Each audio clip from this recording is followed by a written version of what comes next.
Avant même de naître, ton Dieu intérieur attire ton âme vers l'environnement et la famille dont tu auras besoin dans ta prochaine vie.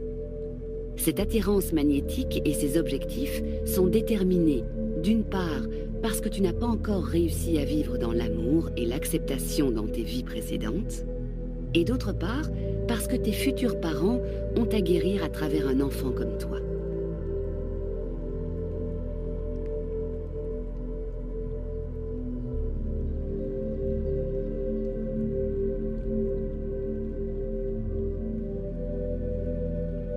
Voilà ce qui explique que les enfants et les parents ont en général les mêmes blessures à guérir.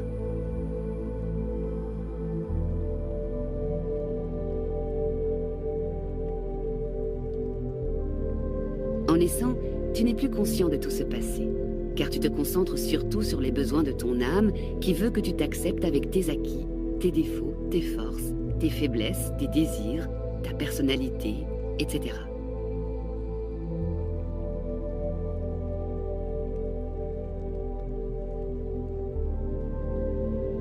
Nous avons tous ce besoin.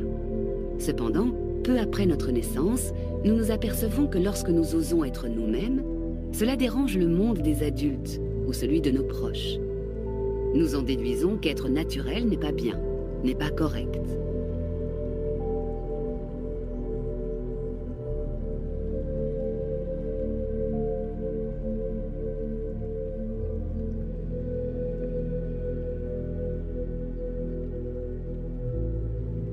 Cette découverte est douloureuse et provoque surtout chez l'enfant des crises de colère. Celles-ci deviennent tellement fréquentes que nous venons à croire qu'elles sont normales. On les appelle les crises d'enfance ou les crises d'adolescence. Elles sont peut-être devenues normales pour les humains, mais elles ne sont certainement pas naturelles.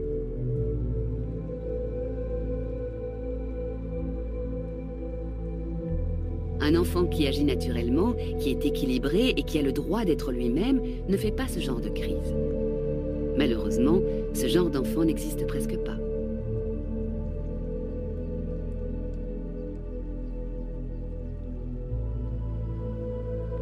J'ai plutôt observé que la majorité des enfants passent par les 4 étapes suivantes.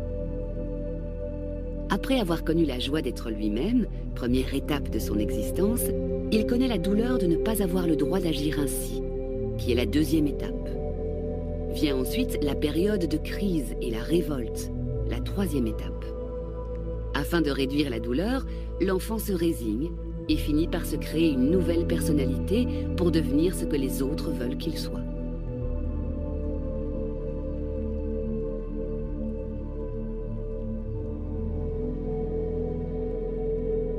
Certaines personnes demeurent enlisées à la 3e étape durant toute leur vie. C'est-à-dire qu'elles sont continuellement en réaction, en colère ou en situation de crise.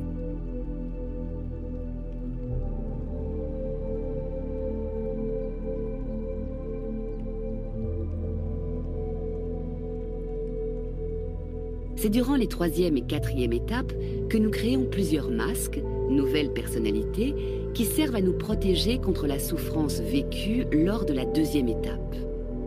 Ces masques sont au nombre de 5 et correspondent à 5 grandes blessures de base vécues par l'humain.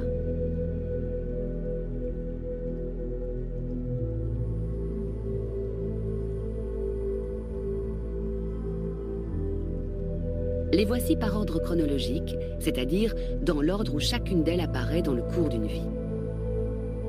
Rejet, abandon, humiliation, trahison, injustice.